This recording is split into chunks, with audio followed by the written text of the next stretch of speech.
বাঁশ দিয়ে পা বানিয়ে অবলীলায় হেঁটে বেড়াচ্ছে কিশোর তুহিন।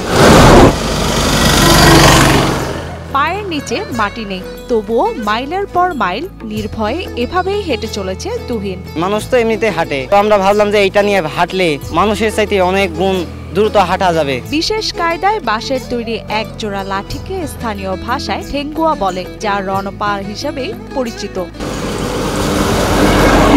তুহিন সময় পেলে বের হয় রণপা নিয়ে। নিজের পায়ে হাঁটার চেয়ে রণপায়ে ভর করে হাঁটতে আনন্দ পায় সে। মাইলের পর মাইল এভাবেই মনের আনন্দে ঘুরে বেড়ায় তুহিন। আমি একদম এমন ভাবে শিখছি, মানে একদম প্রফেশনাল ভাবে শিখছি, মানে একদম ভালোভাবে শিখছি যে আমি এটাতে কোনো সময় পড়বো না। আমার নিজের ভিতরে এরকম একটা ব্যালেন্স আছে, আমি এরকম একটা ব্যালেন্স শিখছি যে মানে আমার পায়ের মতো পা দিয়ে হাত দিয়ে আমি যে কোনো রকম যে কোনোভাবে যে কোনো কিছু করতে পারি। কুষ্টিয়া সদর উপজেলার বৃত্তিপাড়া গ্রামের নবম শ্রেণীর এক শিক্ষার্থী তুহিন হোসেন বছরখানেক আগে নানির বাড়ি বেড়াতে গিয়ে রণপা দিয়ে হাঁটা দেখে আগ্রহ জাগে কিশোর তুহিনের। এরপর চেষ্টা করে রণপা দিয়ে হাঁটার এবং সফল হয় সে।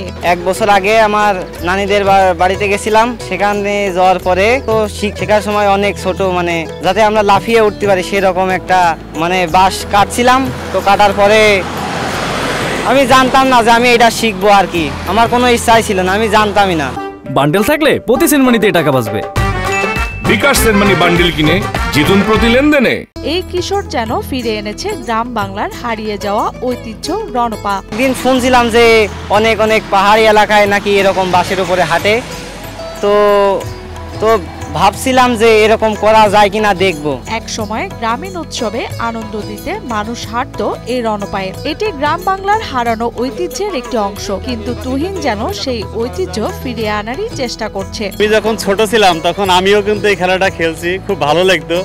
আজকে রাস্তার মাঝখান দিয়ে যখন মোটরসাইকেল নিয়ে যাচ্ছি তখন দেখছি যে এই একটা অবস্থা, তো খুব হাই উঁচু হয়ে যাচ্ছে, খুব ভালো লাগছে।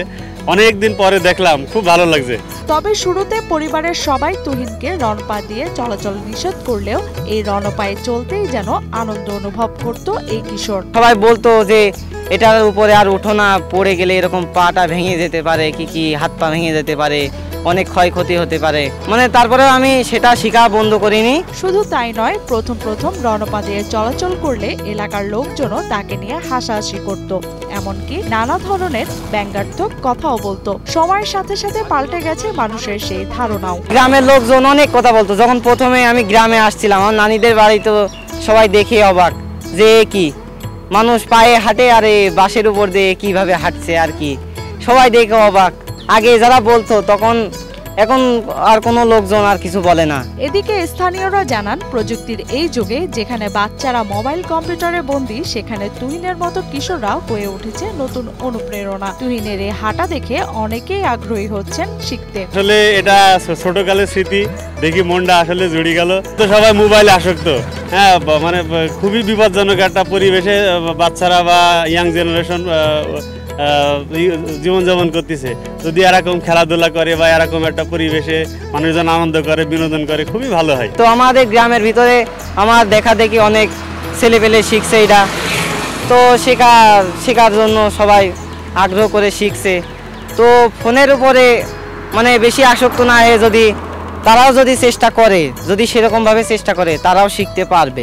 রাস্তা দিয়ে তুহিনের এমন চলাচলে আনন্দ পান এলাকাবাসীরাও। হারানো খেলার ঐতিহ্য ফিরে পেয়ে খুশি তারাও। যে এটা দেখে আমার ছোটবেলার সেই কথাগুলো মনে হয়ে গেল এবং আমি তার দিকে তাকিয়ে বিষয়টা দেখতেছিলাম এবং খুব আনন্দিত হলাম।